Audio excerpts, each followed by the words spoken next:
भारत का इतिहास। उत्तर में हिमालय से लेकर दक्षिण में समुद्र तक फैला है। यह उपमहाद्वीप भारतवर्ष के नाम से ज्ञात है, जिसे महाकाव्य तथा पुराणों में भारतवर्ष अर्थात भारतों भरतों का देश तथा यहाँ के निवासियों को भारतीय अर्थात भरत की संतान कहा गया है। भारत एक प्राचीन कबीले का नाम था। प्राचीन भारतीय अपने देश को जम्बू द्वीप अर्थात जम्बू जामुन वृक्षों के का द्वीप कहते थे। प्राचीन ईरानी इसे सिंधु नदी के नाम से जोड़ते थे, जिसे वे सिंधु न कहकर हिंदू कहते थे। यही नाम पूरे पश्चिम में फैल गया और पूरे देश को इसी नदी के नाम से जाने लगा। यूनानी इसे इंदे और अरब इसे हिंद कहते थे। मध्यकाल में इस देश को हिंदुस्तान कहा जाने लगा। यह शब्द भी फारसी शब्द हिंदू से बना है। यूनानी भाषा के इंदे के आधार पर अंग्रेज इसे इंडिया कहने लगे। विंध्य की पर्वत श्रृंखला देश को उत्तर और दक्षिण दो भागों में भी बांटती है। दक्षिण में इंडो यूरोपीय पारिवारिक की परिभाषाएं बोलने वालों की और दक्षिण में द्रविड़ परिवार की भाषाएं बोलने वालों का बहुमत है। नोट: भारत की जनसंख्या का निर्माण जिन प्रमुख नस्लों के लोगों के मिश्रण से हुआ वे इस प्रकार हैं: प्रोटो ऑस्ट्रेलाइट, पैलियो मेडिटेरियन, काकेसायड, निग्रोएड और मंगोलायड। भारतीय इतिहास को अध्ययन की सुविधा के लिए तीन भागों में बांटा गया है: प्राचीन भारत, मध्यकालीन भारत और आधुनिक भारत। नोट: सबसे पहले इतिहास को तीन भागों में बांटने का श्रेय जर्मन इतिहासकार क्रिस्टोपस सेलियरस 1638 से 1707 एडी को है। प्राचीन भारतीय इतिहास के स्रोत: प्राचीन भारतीय इतिहास के विषय में जानकारी मुख्यतः चार स्रोतों से प्राप्त होती है: धर्म ग्रंथ, ऐतिहासिक ग्रंथ, विदेशियों का विवरण व पुरातत्व संबंधित साक्ष्य। धर्म ग्रंथ और एवं ऐतिहासिक ग्रंथ से मिलने वाली महत्वपूर्ण जानकारी: भारत का सर्वप्रचलित धर्म ग्रंथ वेद है, जिसके संकलनकर्ता महर्षि कृष्ण द्वैपायन वेद व्यास को माना जाता है। वेद वसुधैव कुटुम्बकम का उपदेश देता है। भारतीय परंपरा वेदों को नित्य और अपौरुषेय मानती है। वेद चार प्रकार के हैं: ऋग्वेद, आयुर्वेद, सामवेद एवं अथर्ववेद। इन चारों वेदों को संहिता कहा जाता है। ऋग्वेद ऋचाओं के क्रमबद्ध ज्ञान के संग्रह को ऋग्वेद कहा जाता है। इसमें 10 मंडल, 1028 सूक्त, वाल्खील्य पाठ के 11 सूक्तों सहित एवं 10,462 ऋचाएं हैं। इस वेद के ऋचाओं को पढ़ने वाले ऋषि को ऋत कहते हैं। इस वेद से आर्य के राजनीतिक प्रणाली, इतिहास एवं ईश्वर की महिमा के बारे में जानकारी मिलती है। विश्वामित्र द्वारा रचित ऋग्वेद के तीसरे मंडल में सूर्य देवता सावित्री को समर्पित प्रसिद्ध गायत्री मंत्र है। इसमें 9वें मंडल में देवता सोम का उल्लेख है। इसके 8वें मंडल की हस्तलिखित ऋचाओं को खील कहा जाता है। चतुष्वर्णीय समाज की कल्पना का आदि स्रोत ऋग्वेद के 10वें मंडल में वर्णित पुरुष सूक्त है, जिसके अनुसार 4 वर्ण ब्राह्मण, क्षत्रिय, वैश्य तथा शूद्र आदि पुरुष ब्रह्म के क्रमशः मुख्य भुजाओं, जंघाओं और चरणों से उत्पन्न हुए। ऋग्वेद के कई परिच्छेदों में प्रयुक्त औधन्य शब्द का संबंध गाय से है।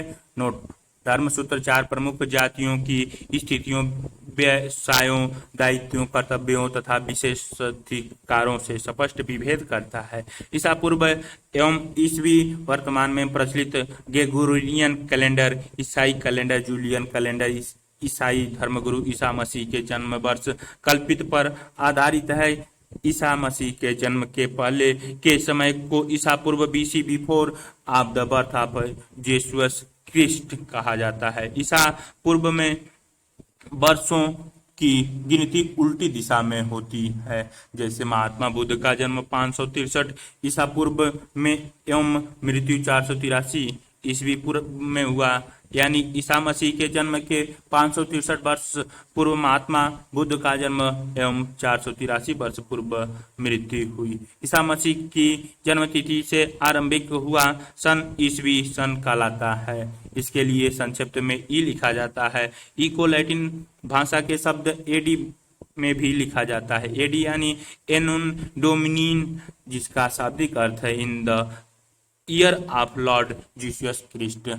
वामनावतार के 3 पगों के आख्यान का प्राचीनतम स्रोत ऋग्वेद है। ऋग्वेद में इंद्र के लिए 250 तथा अग्नि के लिए 200 ऋचाओं की रचना की गई है। नोट: प्राचीन इतिहास के साधनों के रूप में वैदिक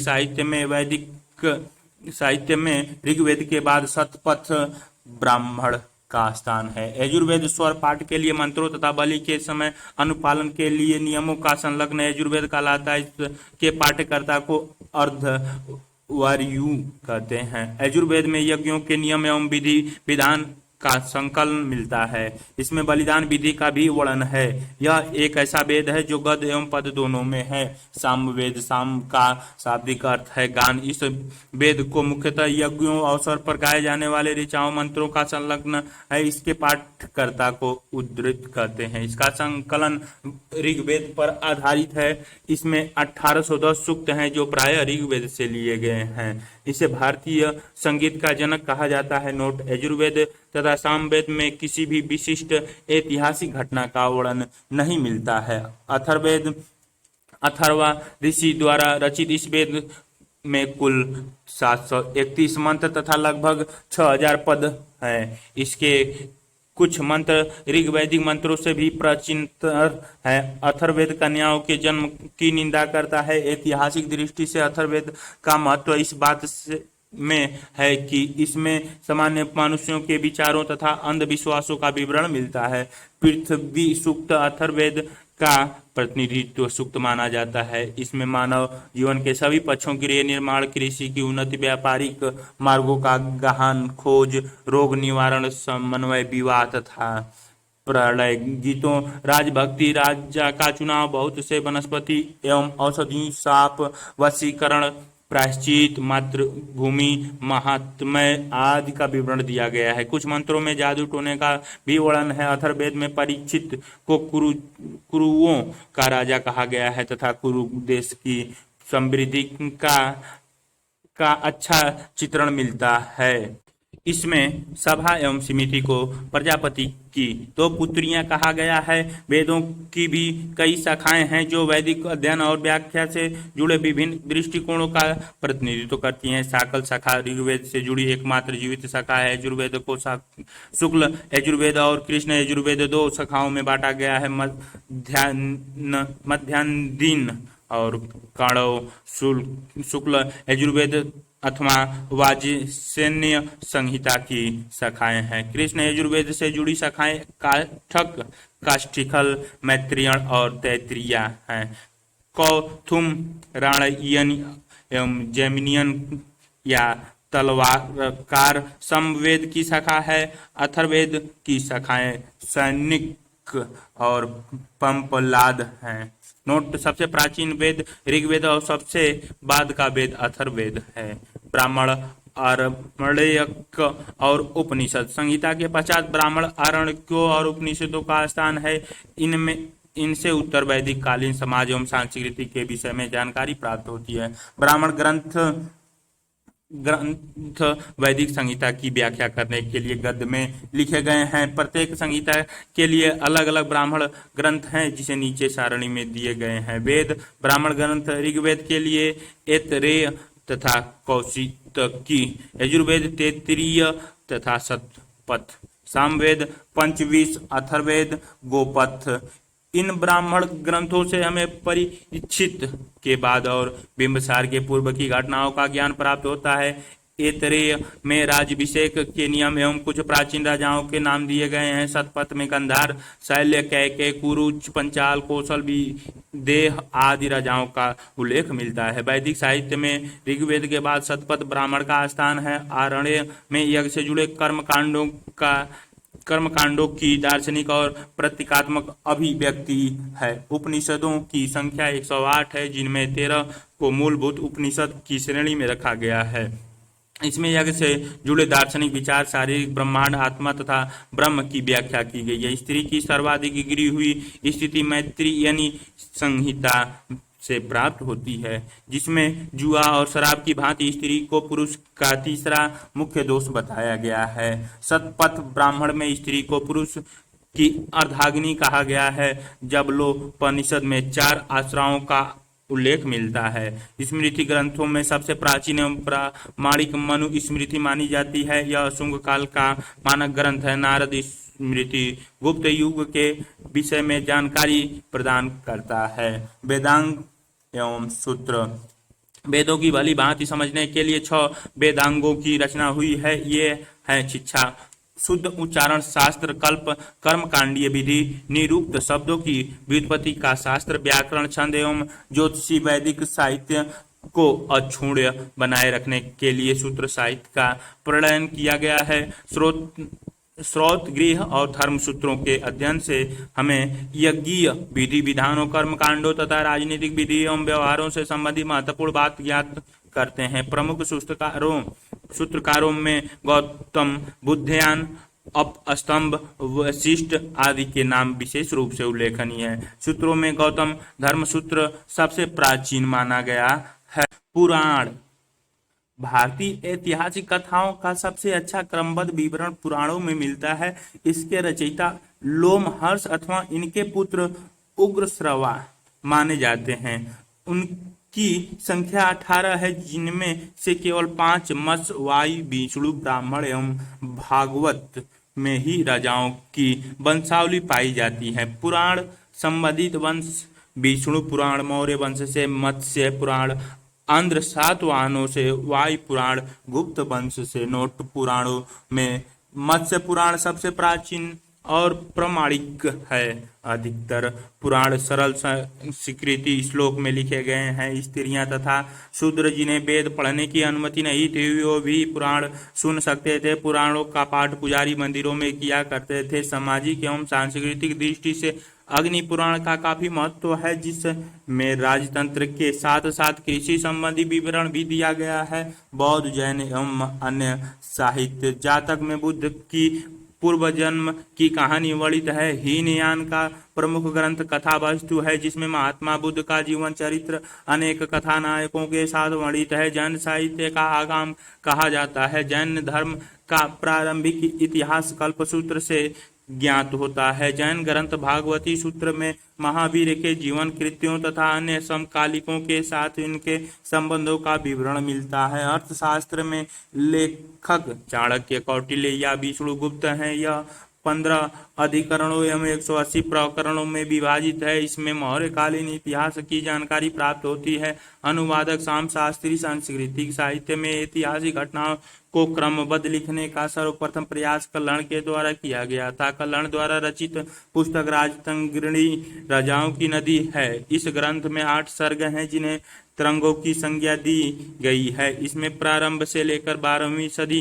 तक के कश्मीर के शासकों का वर्णन है। अरबों की सिंध विजय का वृत्तांत चचनामा लेखक अली अहमद में सुरक्षित है। अष्टाध्यायी संस्कृत भाषा व्याकरण की प्रथम पुस्तक के लेखक परनी हैं।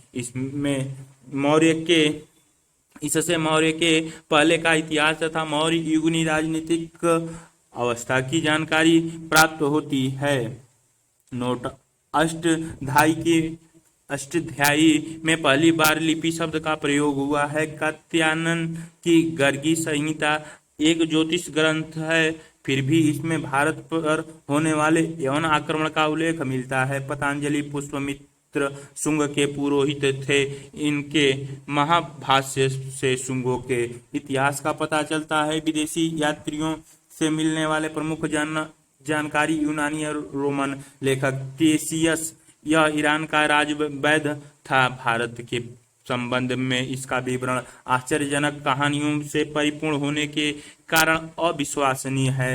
हेरोडोटस, इसे इतिहास का पिता कहा जाता है। इसने अपनी पुस्तक हिस्टोरिका में 5वीं शताब्दी ईसा पूर्व के भारत फारस ईरान के संबंध का वर्णन किया है, परंतु इसका विवरण भी अनुश्रुतियों एवं अफवाहों पर आधारित है। सिकंदर के साथ आने वाले लेखकों में निर्यासक अनेसिक्रिटस तथा अरिस्टोबुलस के विवरण अधिक प्रमाणित एवं विश्वसनीय हैं। मेगास्थनीज यह सेल्यूकस निकेटर का राजदूत था जो चंद्रगुप्त मौर्य के दरबार में आया था। इसने अपनी पुस्तक इंडिका में मौर्य युगनी समाज एवं संस्कृति के विषय में लिखा है। डाइमेकस यह सीरियन नरेश अंतियोकस का पहला राजदूत था जो बिंदुसार के राज दरबार में आया था। इसका विवरण भी मौर्य युग से संबंधित है। डायोनीसियस यह मिस्र नरेश टालमी फिलेडेल्फस का राजदूत था जो अशोक के राज दरबार में आया था। टालमी इसने 2री शताब्दी में भारत का भूगोल नामक पुस्तक लिखी। प्लिनी इसने 1म शताब्दी में नेचुरल हिस्ट्री नामक पुस्तक लिखी। इसमें भारतीय पशुओं, पेड़ पौधों, खनिज पदार्थों आदि के बारे में विवरण मिलता है। पेरिप्लस ऑफ द इरीथ्रेयन सी इस पुस्तक के लेखक के बारे में जानकारी नहीं है। यह लेखक करीब 80 ईस्वी में हिंद महासागर की यात्रा पर आया था। इसने उस समय के भारत के बंदरगाहों तथा व्यापारिक वस्तुओं के बारे में जानकारी दी है। चीनी लेखक फाहियान यह चीनी यात्री गुप्त नरेश चंद्रगुप्त द्वितीय के दरबार में आया था। इसने अपने विवरण में मध्य प्रदेश के समाज एवं संस्कृति के बारे में वर्णन किया है। इसने मध्य प्रदेश की जनता को सुखी एवं समृद्ध बताया है। यह 14 वर्ष तक भारत में रहा। संयुग्नी यह 518 ईस्वी में भारत आया। इसने अपने 3 वर्षों की यात्रा में बौद्ध धर्म की प्राप्तियां एकत्रित की थी। हेनसांग यह हर्षवर्धन के शासनकाल में भारत आया था। हेनसांग 629 ईस्वी में चीन से भारत के लिए प्रस्थान किया और लगभग 1 वर्ष की यात्रा के बाद सर्वप्रथम वह भारतीय राज्य कपिसा पहुंचा। भारत में 15 वर्ष तक ठहरकर 645 ईस्वी में चीन लौट गया। यह बिहार में नालंदा जिला स्थित नालंदा विश्वविद्यालय में अध्ययन करने तथा भारत से बौद्ध ग्रंथों को एकत्र कर ले जाने के लिए आया था। इसका भ्रमण वृत्तांत सीयू की नाम से प्रसिद्ध है, जिसमें 138 देशों का विवरण मिलता है। इसने हर्षकालीन समाज, धर्म तथा राजनीति के बारे में वर्णन किया है। इसके अनुसार सिंध का राजा शूद्र था। हेनसांग ने बुद्ध की प्रतिमा के साथ साथ सूर्य और शिव की प्रतिमाओं की भी पूजन किया था। नोट: हेनसांग के अध्ययन के समय नालंदा विश्वविद्यालय के कुलपति आचार्य शिलभद्र थे। यह विश्वविद्यालय बौद्ध दर्शन के लिए प्रसिद्ध था। इत सिंह यह 7वीं शताब्दी के अंत में भारत आया। इसने अपने विवरण में नालंदा विश्वविद्यालय, विक्रमशिला विश्वविद्यालय तथा अपने समय के भारत का वर्णन किया है। अरबी लेखक अल-बर्नी यह महमूद गजनवी के साथ भारत आया था। अल-बर्नी ख्वारिज़्म या खीव आधुनिक तुर्कमेनिस्तान का रहने वाला था। अरबी में लिखी गई उसकी कृति किताब उल हिंद या तहकीक हिंद भारत की खोज आज भी इतिहासकारों के लिए एक महत्वपूर्ण स्रोत है। यह एक विस्तृत ग्रंथ है जो धर्म और दर्शन, त्योहारों, खगोल विज्ञान, कीमिया, रीति रिवाजों तथा प्रथाओं, सामाजिक जीवन, भार तौल तथा मापन विधियों, मूर्तिकला, कानून, माप तंत्र, विज्ञान आदि विषयों के आधार पर 80 अध्यायों में विभाजित है। इसमें राजपूत कालीन समाज, धर्म, रीति रिवाज, राजनीति आदि पर सुंदर प्रकाश डाला है। इब्न बतूता इसके द्वारा अरबी भाषा में लिखा गया उसका यात्रा वृत्तांत, जिसे रेहला कहा जाता है, 14वीं शताब्दी में भारत उपमहाद्वीप के सामाजिक तथा सांस्कृतिक जीवन के विषय में बहुत ही प्रचुर तथा सबसे रोचक जानकारी देता है। 1333 में दिल्ली पहुंचने पर इसकी विद्वता से प्रभावित होकर सुल्तान मुहम्मद बिन तुगलक ने उसे दिल्ली का काजी या न्यायाधीश नियुक्त किया। अन्य लेखक तारनाथ यह एक तिब्बती लेखक था जिसने कयुंग तथा तंग यूर नामक ग्रंथ की रचना की। इसने भारतीय इतिहास के बारे में जानकारी मिलती है। मार्को पोलो यह 13वीं शताब्दी के अंत में पांड्य देश की यात्रा पर आया था। इसका विवरण पांड्य इतिहास के अध्ययन के लिए उपयोगी है। पुरातत्व संबंधित साक्ष्य से मिलने वाली जानकारी: भारत पुरातत्व शास्त्र का पितामह, father of Indian archaeology, Sir Alexander का नीम को कहा जाता है। 14वीं ईसा पूर्व के अभिलेख बोगाज कोई एशिया माइनर से वैदिक तांत मित्र, वरुण, इंद्र और नास्त्य अश्वनी कुमार के नाम मिलते हैं। मध्य भारत में भागवत धर्म विकसित होने के का प्रमाण यवन राजदूत हेलियोडोरस के बेसनगर विदिशा गरुड़ स्तंभ लेख से प्राप्त होता है। सर्वप्रथम भारत वर्ष का जिक्र हाथी गुफा अभिलेख में है। सर्वप्रथम दुर्भिक्ष का जानकारी देने वाला अभिलेख सौगौरा अभिलेख है। इस अभिलेख में संकट काल में उपयोग हेतु खाद्यान्न सुरक्षित रखने का भी उल्लेख है। सर्वप्रथम भारत पर होने वाले हुण आक्रमण की जानकारी भीतर स्तंभ लेख से प्राप्त होती है। सती प्रथा का पहला लिखित साक्ष्य एरण अभिलेख शासक भानुगुप्त से प्राप्त होता है। सातवाहन राजाओं का पूरा इतिहास उनके अभिलेखों के आधार पर लिखा गया है। रेशम बुनकर की श्रेणियों की जानकारी मदसौर अभिलेख से प्राप्त होती है। कश्मीरी नवपाषाणिक पुरा स्थल बुर्ज होम से गर्तवासा गड्ढा घर का साक्ष्य मिला है। इस में उतरने के लिए सीढ़ियां होती थी। यहाँ मनुष्य के साथ उसके पालतू कुत्ते को भी दफनाने की प्रथा प्रचलित थी। प्राचीन सिक्कों को आहत सिक्के कहा जाता है। इसी को साहित्य में करसापण कहा जाता है। सर्वप्रथम सिक्कों पर लेख लिखने का कार्य यवन शासकों ने किया। समुद्रगुप्त की बीड़ा बजाती हुई मुद्रा वाले सिक्के से उसके संगीत प्रेमी होने का प्रमाण मिलता है। अरिकमेंडु पंडुचेरी के निकट से रोमन सिक्के प्राप्त हुए हैं। नोट: सबसे पहले भारत के संबंध बर्मा सुवर्ण भूमि, वर्तमान में म्यांमार, मलाया स्वर्णद्वीप, कंबोडिया, कंबोज और जावा द्वीप से स्थापित हुआ।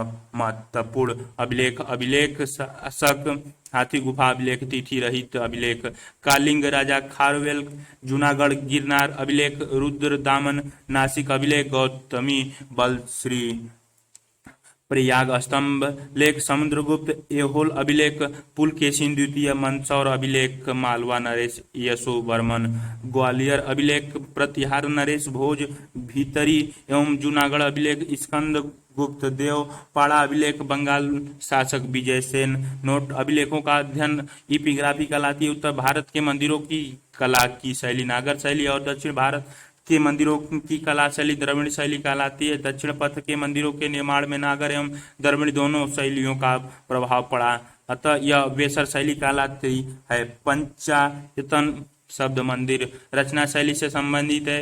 एक हिंदू मंदिर तथा पंचायतन शैली का कहलाता है। जब मुख्य मंदिर 4 सहायक मंदिरों से घिरा होता है। पंचायतन मंदिर के उदाहरण है कंदिरिया महादेव मंदिर खजुराहो, बिलेश्वर मंदिर भुवनेश्वर, लक्ष्मण मंदिर खजुराहो, लिंग राज मंदिर भुवनेश्वर, दशावतार मंदिर देवगढ़, उत्तर प्रदेश मंदिर गोडेश्वर मंदिर महाराष्ट्र। प्रागैतिहासिक काल इतिहास का विभाजन प्रागैतिहासिक प्री हिस्ट्री, आद्य ऐतिहासिक प्रोटो हिस्ट्री एवं ऐतिहासिक हिस्ट्री 3 भागों में विभाजित किया गया है। जिस काल में मनुष्य ने घटनाओं का कोई लिखित विवरण उद्धृत नहीं किया उसे प्रागैतिहासिक काल कहते हैं। आद्य ऐतिहासिक काल उस काल को कहते हैं जिस काल में लेखन कला के प्रचलन के बाद उपलब्ध लेख पढ़े नहीं जा सकते। सांस्कृतिक बर्तन मालवा कला तथा लाल बुर्जोम धूसर जोखे लाल दक्षिण नवपाषाण काल, चमकीला धूसर पूर्वीय नवपाषाण काल भूरा लाल। मानव विकास के उस काल को इतिहास कहा जाता है जिसका विवरण लिखित रूप से उपलब्ध है। ज्ञानी मानव होमोसेपियंस का प्रवेश इस धरती पर आज से लगभग 30 या 40 हजार वर्ष पूर्व हुआ। पूर्व पाषाण युग या पूरा पाषाण के मानव का जीविका का मुख्य आधार शिकार तथा शिकार पूरा पाषाण काल में आदि मानव के मनोरंजन के भी साधन थे। आग का आविष्कार पूरा पाषाण काल में एवं पहिए का आविष्कार नव पाषाण काल में हुआ। मनुष्य में अस्थायी निवास की प्रवृत्ति नव पाषाण काल में हुई तथा उसने सबसे पहले कुत्ता को पालतू बनाया। मनुष्य ने सर्वप्रथम तांबा धातु का प्रयोग किया तथा उसके द्वारा बनाए जाने वाला प्रथम औजार कुल्हाड़ी प्राप्ति स्थल अति रंपक्कम था। कृषि का आविष्कार नव पाषाण काल में हुआ। प्रागैतिहासिक अन्न उत्पादक स्थल मेहरगढ़ पश्चिम बलूचिस्तान में अवस्थित कृषि के लिए अपनाई गई सबसे प्राचीन फसल गेहूं है। पहली फसल एवं जौ थी लेकिन मानव द्वारा सर्वप्रथम प्रयुक्त अनाज चावल था। कृषि का प्रथम उदाहरण मेहरगढ़ से प्राप्त हुआ है। कोल्डिहामा का संबंध चावल के प्राचीनतम साक्ष्य से है। भारत में पूर्व प्रस्तर युग के अधिकांश औजार स्फटिक पत्थर के बने थे। रॉबर्ट ब्रूस फुट पहले व्यक्ति थे जिन्होंने 1863 ईस्वी में भारत में पूरा पसाड़ कालीन औजारों की खोज की। पल्लावरम नामक स्थान पर प्रथम भारतीय पूरा पसाड़ कालाकृति की खोज हुई। भारत में मध्य पाषाण काल के विषय में जानकारी सर्वप्रथम 1867 ईस्वी में हुई, जब C.L. कार्लाइल के विविध क्षेत्र में लघु पाषाणोपकरण माइक्रोलिथ खोज निकाले। भारत में मानव अस्थि पंजर मध्य पाषाण काल से ही सर्वप्रथम प्राप्त होने लगता है। भारत में नव पाषाण कालीन सभ्यता का प्रारंभ ईसा पूर्व 4000 के लगभग हुआ। भारत का सबसे प्राचीन नगर मोहनजोदड़ो था सिंधी सभ्यता में, जिसका अर्थ है मृतकों का टीला। असम का श्वेतंभ्रू गिबन भारत में पाए जाने वाला एकमात्र मानव कपि है। इनाम गांव ताम्रपाषाण युग की एक बड़ी बस्ती थी। इसका संबंध जोरवे संस्कृति से। भारत में शिवालिका की पहाड़ी से जीवाश्म का प्रमाण मिलता है। प्रागैतिहासिक काल में भीमबेटका गुफाओं के शैलचित्र के लिए प्रसिद्ध है। भारत में मनुष्य संबंधी सबसे पहला प्रमाण नर्मदा घाटी में मिला है। नोट भारतीय नागरिक सेवा के अधिकारी रिजले प्रथम व्यक्ति थे जिन्होंने प्रथम बार वैज्ञानिक आधार पर भारत की जनसंख्या का प्रजातीय विभेदीकरण किया। सिंधु सभ्यता रेडियो एक्टिव C14 जैसी नवीन विश्लेषण पद्धति के द्वारा सिंधु सभ्यता की सर्वप्रथम तिथि 2400 ईसा पूर्व से 1700 ईसा पूर्व मानी गई है। इसका विस्तार त्रिभुजाकार है। The gazetteer of India volume 2 page number 21 से लिया गया है। तिथि नोट तिथि निर्धारण की C14 की खोज अमेरिका के प्रसिद्ध रसायन शास्त्री B.F. लीवी द्वारा 1946 में की गई थी। इस पद्धति से जिस पदार्थ में C14 की मात्रा जितनी ही कम रहती है वह उतनी ही प्राचीन मानी जाती है। सिंधु सभ्यता की खोज 1921 में राय बहादुर दयाराम साहनी ने की। सिंधु सभ्यता को आद्य ऐतिहासिक, प्रोटो हिस्टोरिक अथवा कांस्य ब्रोंज युग में रखा जा सकता है। इस सभ्यता के मुख्य निवासी द्रविड़ एवं भूमध्य सागरीय थे। सर जॉन मार्शल भारतीय पुरातत्व सर्वेक्षण विभाग के तत्कालीन महानिदेशक ने 1924 में सिंधु घाटी सभ्यता नामक एक उन्नत नगरीय सभ्यता पाए जाने की विधिवत घोषणा की। सिंधु सभ्यता के सर्वाधिक पश्चिमी पूरा स्थल दशक नदी के किनारे स्थित कोडेडोर बलूचिस्तान, पूर्वीय पूरा स्थल हिंडन नदी के किनारे आलमगीरपुर जिला मेरठ उत्तर प्रदेश, उत्तरीय पूरा स्थल चिनाव नदी के तट पर अखनूर के निकट मादा जम्मू कश्मीर व दक्षिण पूरा स्थल गोदावरी नदी के तट पर इमाबाद जिला अहमदनगर महाराष्ट्र। सिंधु सभ्यता या सैंधव सभ्यता नगरीय सभ्यता थी। सैंधव सभ्यता से प्राप्त परिपक्व अवस्था वाले स्थलों में केवल 6 को ही बड़े नगर की संज्ञा दी गई है। ये है मोहनजोदड़ो, हड़प्पा, गढ़वारी वाला, धौलावीरा, राखीगढ़ी और कालीबंगनम। स्वतंत्रता प्राप्त पश्चात हड़प्पा संस्कृति के सर्वाधिक स्थल गुजरात में खोजे गए हैं। सिंधु घाटी सभ्यता का सबसे बड़ा स्थल मोहनजोदड़ो है, जबकि भारत में इसका सबसे बड़ा स्थल राखीगढ़ी घग्गर नदी है जो हरियाणा के हिसार जिले में स्थित है। इसकी खोज 1963 में सूरजभान ने की थी। लोथल तथा सुत कोतदा सिंधु सभ्यता का बंदरगाह था। जोते हुए खेतों और नक्काशीदार ईंटों के प्रयोग का साक्ष्य कालीबंगन से प्राप्त हुआ। मोहनजोदड़ो से प्राप्त स्नानागार संभवतः सैंधव सभ्यता की सबसे बड़ी इमारत है, जिसके मध्य स्थित स्नान कुंड 11.88 मीटर लंबा, 7.01 मीटर चौड़ा और 2.43 मीटर गहरा अग्निकुंड लोथल एवं कालीबंगन से प्राप्त हुए हैं। मोहनजोदड़ो से प्राप्त एक शिल्प 3 मुख वाले देवताओं पशुपतिनाथ की मूर्ति मिली है। इनके चारों ओर हाथी, गेंडा, चीता एवं भैंसा विराजमान है। मोहनजोदड़ो से नर्तकी को एक कांस्य मूर्ति मिली है। हड़प्पा की मोहरों पर सबसे अधिक एक श्रृंगार पशु का अंकन मिलता है। यहाँ से प्राप्त एक आयताकार मुहर में स्त्री के गर्भ से निकलता पौधा दिखाया गया है। मनके बनाने के कारखाने लोथल एवं चन्हूदड़ो में मिले हैं। सिंधु सभ्यता की लिपि भावचित्रात्मक है। यह लिपि दाईं से बाईं ओर लिखी जाती है। जब अभिलेख एक से अधिक पंक्तियों का होता था तो पहली पंक्ति दाईं से बाईं और दूसरी पंक्ति बाईं से दाईं ओर लिखी जाती थी। नोट लेखन कला की उचित प्रणाली विकसित करने वाली पहली सभ्यता सुमेरिया की सभ्यता है। सिंधु सभ्यता के लोगों ने नगरों तथा घरों के विन्यास के लिए ग्रिड पद्धति अपनाई है। घरों के दरवाजे और खिड़कियां सड़क की ओर न खुलकर पिछवाड़े की ओर खुलते थे।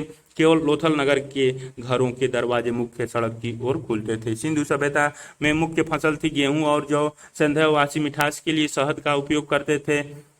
मिट्टी से बने हल्का साक्ष्य बनमाली से मिला है। रंगपुर एवं लोथल के चावल के दाने मिले हैं जिनसे धान की खेती होने का प्रमाण मिलता है। चावल के प्रथम साक्ष्य लोथल से ही प्राप्त हुए हैं।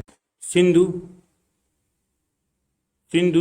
काल में विदेशी व्यापारी आयाती वस्तु प्रदेश तांबा, खेलड़ी, बलूचिस्तान, ओमान, चांदी अफगानिस्तान, ईरान, सोना कर्नाटक अफगानिस्तान, ईरान, टीन अफगानिस्तान, ईरान, गोमद सौराष्ट्र, लाजवर्त मेसोपोटामिया, सीसा ईरान, सुरकोट तदा कालीबंगन एवं लोथल से संध्याकालीन घोड़े के अस्थिपंजर मिले हैं। लौ की इकाई संभवतः 16 के अनुपात में थी। संध्या सभ्यता के लोग यातायात के लिए 2 पहियों एवं 4 पहियों वाली बैलगाड़ी या भैंसा गाड़ी का उपयोग करते थे। मेसोपोटामिया के अभिलेख से वर्णित मेहुला शब्द का अभिप्राय सिंधु सभ्यता से ही है। संभवतः हड़प्पा संस्कृति का शासन वाणिक वर्ग के हाथों में था।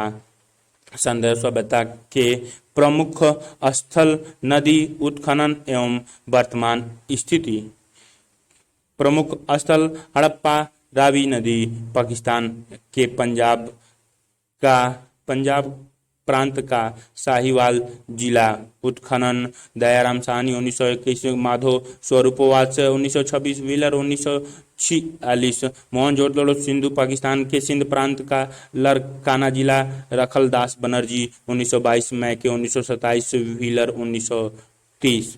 चंहुदड़ो सिंध प्रांत पाकिस्तान, नवाब शाह जिला, मैक 1925, एनजी मजूमदार 1931। कालीबंगनम घग्गर राजस्थान का हनुमानगढ़ जिला।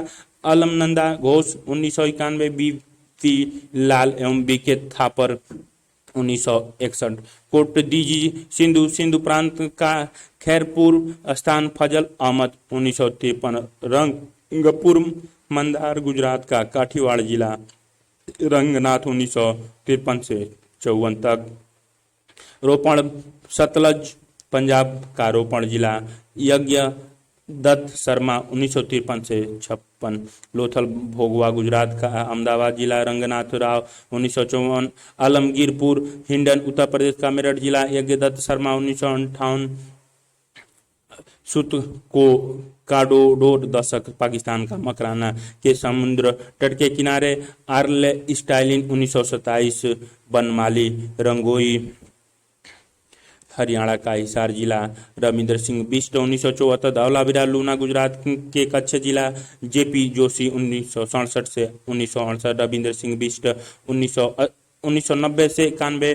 सोतका सादी कौर द बलूचिस्तान। जॉर्ज डेल्स 1962। संध्यावासी सूती एवं ऊनी वस्त्रों का उपयोग करते थे। मनोरंजन के लिए संध्यावासी मछली पकड़ना, शिकार करना, पशु पंछियों को आपस में लड़ाना, चौपाड़ और पासे खेलना आदि साधन का उपयोग करते थे। सिंधु सभ्यता के लोग काले रंग से डिजाइन किए हुए लाल मिट्टी के बर्तन बनाते थे। सिंधु घाटी के लोग तलवार से परिचित नहीं थे। कालीबंगन एक मात्र हड़प्पा कालीन स्थल है जिसका निचला शहर सामान्य लोगों के रहने हेतु भी किले से घिरा हुआ था। कालीबंगन का अर्थ है काली चूड़ियां। यहाँ से पूर्व हड़प्पा स्तर के खेत जोते जाने के और अग्नि पूजा की प्रथा के प्रमाण मिले हैं। पर्दा प्रथा एवं वैश्य वृत्ति संध्या सभ्यता में प्रचलित थी। शवों को जलाने एवं गाड़ने यानी दोनों प्रथाएं प्रचलित थी। हड़प्पा में शवों को दफनाने जबकि मोहनजोदड़ो में जलाने की प्रथा विद्यमान थी। लोथल और कालीबंगन में युग्म समाधि मिली है। संध्या सभ्यता के विनाश का संभवतः सबसे प्राचीन कारण बाढ़ था। आग में पकी हुई मिट्टी को टेराकोटा कहा जाता था। वैदिक सभ्यता, वैदिक काल का विभाजन दो भागों में, पहला ऋग वैदिक काल 1500 से 1000 ईस्वी पूर्व और दूसरा उत्तर वैदिक काल 1000 से 600 ईसा पूर्व में किया गया है। आर्य सर्वप्रथम पंजाब और अफगानिस्तान में बसे। मैक्स मुलर ने आर्यों का मूल निवास स्थान मध्य एशिया को माना है। आर्यों द्वारा निर्मित सभ्यता वैदिक सभ्यता कहलाती है। यह एक ग्रामीण सभ्यता थी। आर्यों का भाषा संस्कृत थी। आर्य शब्द भाषा मूल भाषा समूह को इंगित करता है।